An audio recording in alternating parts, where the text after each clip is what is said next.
और चलिए अब आगे बढ़ते हुए बात सुनीता विलियम्स की कर लेते हैं, जो 16 दिनों से अंतरिक्ष में ही फंसी हुई हैं और कैसे उन्हें वापस बुलाया जाए। जो भी डिफॉल्ट है, कमियां आ रही हैं, कैसे दूर उसको करें, इसको लेकर तमाम अब तरीके अपनाए जा रहे हैं। और बात ये भी सामने आ रही है कि अब मदद ली जाएगी, लेकिन किससे मदद ली जाएगी और कैसे इस मिशन को सफलतापूर्वक पूरा किया जाएगा। रिपोर्ट देखिए।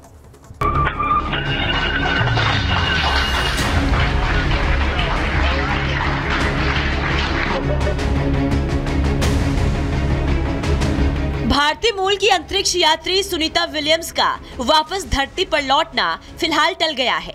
वो जिस बोइंग स्टार लाइनर से गई थी, उसमें आई तकनीकी खामियों को अभी तक दूर नहीं किया जा सका है। सुनीता विलियम्स 5 जून को अंतरिक्ष यात्रा पर रवाना हुई थी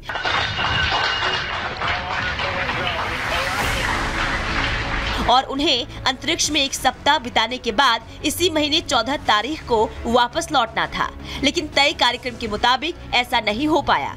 उनके साथ उनके साथी बुच विल्मोर भी अंतरिक्ष में फंसे हुए हैं।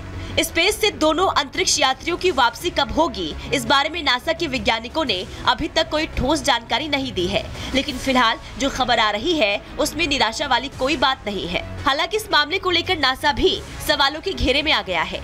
बताया जा रहा है कि जिस स्पेस साइनर के जरिए सुनीता विलियम्स को स्पेस भेजा गया, उसमें पहले भी कई तकनीकी समस्या आती रही है। बावजूद इसके नासा ने ये जोखिम उठाया। जानकारी के मुताबिक Boeing defence space and security company के बनाए स्टार लाइनर स्पेसक्राफ्ट पहले भी काफी समस्या इसमें आती रही है और कई बार ये अपने मकसद से डिरेल हुआ है।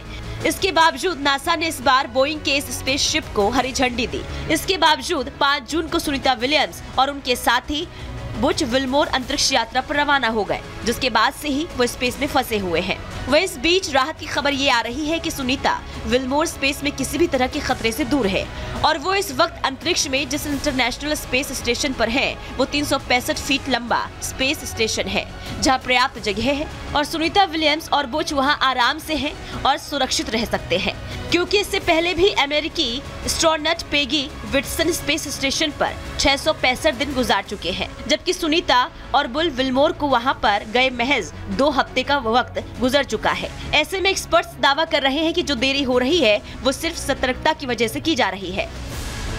नासा का ये दावा इसलिए भी सही लग रहा है क्योंकि नासा इन दिनों अंतरिक्ष यात्री को वापस धरती पर लाने में कोई हड़बड़ी नहीं दिखा रहा है।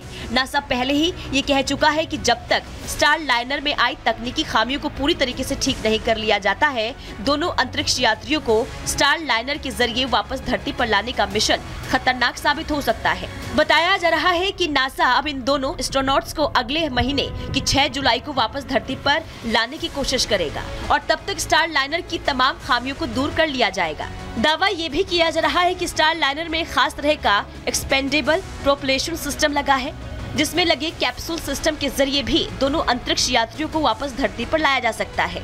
ये सर्विस मॉड्यूल भी स्टार लाइनर को स्पेस स्टेशन में अलग करेगा और फिर उसे खास पोजीशन पर लाकर सीधे धरती की ओर ढकेल देगा, जो सीधे धरती के वायुमंडल को पार करके जमीन पर पैराशूट के जरिए गिरेगा। हालांकि नासा और बोइंग के इंजीनियर इस कैप्सूल को ठीक करने में लगे हैं, लेकिन ये कब तक हो पाएगा, इसकी कोई तारीख नासा की तरफ से जारी नहीं की गई है।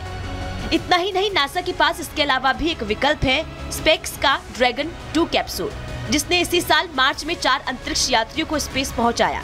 बताया जा रहा है कि ड्रैगन 2 में 4 और अंतरिक्ष यात्रियों के लिए जगह है।